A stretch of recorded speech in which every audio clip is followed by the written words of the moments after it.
Bonjour à tous, c'est le docteur Walid Mekedem et aujourd'hui on va parler de mycoses et surtout des mycoses qu'on va retrouver entre les orteils. Et oui, c'est la saison, même si on peut retrouver ça toute l'année. En général, quand vient la période de l'été, de la chaleur, des baignades, on peut être plus facilement exposé à ce genre de problème. Et ça se manifeste comment? Ça se manifeste parce que vous avez vu sur la photo de miniature.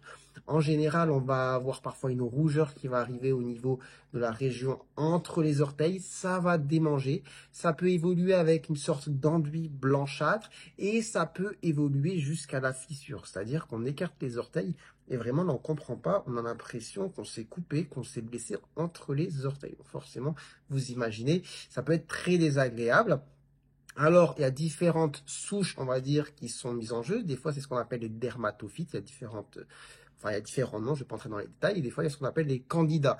Ça va donner un aspect plus ou moins différent, avec des mycoses qui vont être plus ou moins sèches, fissuraires, suintantes, avec ce qu'on appelle les dermatophytes, et plutôt des mycoses avec un enduit blanchâtre pour ce qui est candidat, mais qui peut évoluer aussi avec la fissure. Enfin bref, ça c'est du détail, parce que finalement, après, le traitement va pas vraiment changer. Ce qui est important de savoir, c'est de savoir finalement comment ça s'attrape. Eh bien, c'est favorisé, je parlais de l'été, par la chaleur, c'est-à-dire quand vous avez le pied enfermé dans la chaussure avec les chaussettes, qui a beaucoup d'humidité, eh bien, ça peut favoriser le développement de ce genre de mycose.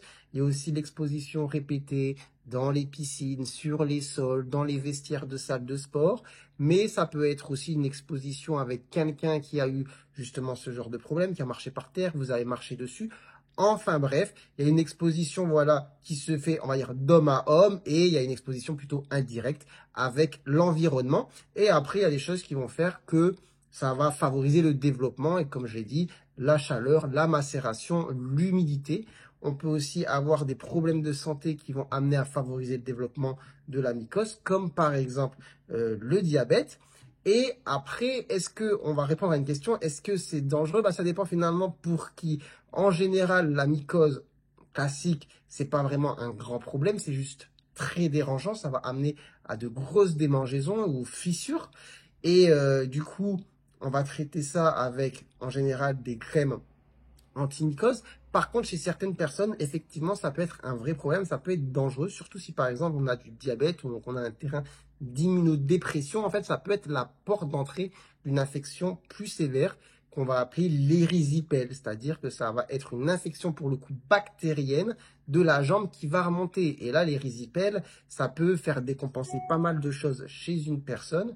Donc, ça peut créer de gros problèmes. Et là, on est sur vraiment de la grosse infection avec un traitement différent. On est sur quelque chose de beaucoup plus compliqué. Un érysipèle, ça se manifeste par une jambe rouge, chaude, douloureuse, avec une extension rapide et ascensionnelle. Ça monte. Donc, pour ceux qui n'ont jamais vu à quoi ça ressemble, je vous invite à taper ça sur Google Images. Mais en tout cas, c'est vraiment un gros problème. Et ça, je pourrais en faire une vidéo. Donc, quand la mycose est présente, il faut la traiter, il faut la soigner. Et évidemment, il faut faire en sorte de diminuer les facteurs qui vont favoriser le développement, comme par exemple l'humidité, etc.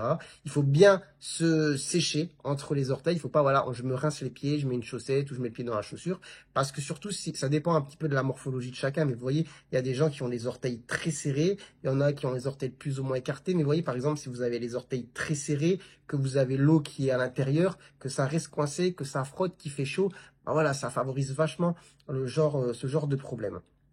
Donc, voilà, je ne vais pas m'attarder plus longtemps sur ce souci, mais comme c'est la saison et qu'en plus il fait très chaud aujourd'hui au moment où je tourne cette vidéo, je me suis dit, pourquoi pas aborder le sujet, et voilà, et vous dire tout simplement que c'est pas anodin, même si c'est un truc classique, eh bien, chez certaines personnes, ça peut être la porte d'entrée d'un plus gros problème de santé, comme j'ai dit, l'érysipèle. Donc, attention, attention, si vous avez du diabète, si vous avez d'autres problèmes de santé, et que vous voyez que vous avez les fissures entre les orteils, allez consulter votre médecin pour qu'il vous donne un traitement adapté, parce qu'il ne faut pas laisser un truc, entre guillemets, banal, provoquer quelque chose de beaucoup plus grave. Enfin bref, j'espère que vous aurez appris quelque chose au travers de cette vidéo, que ça vous aura plu. Si c'est le cas, n'hésitez pas à la liker. Et si vous découvrez la chaîne, pourquoi pas vous abonner. Sur ce, moi je vous dis prenez soin de vous, prenez soin de votre santé, et à très bientôt, je l'espère, pour de nouvelles vidéos. Allez, ciao ciao.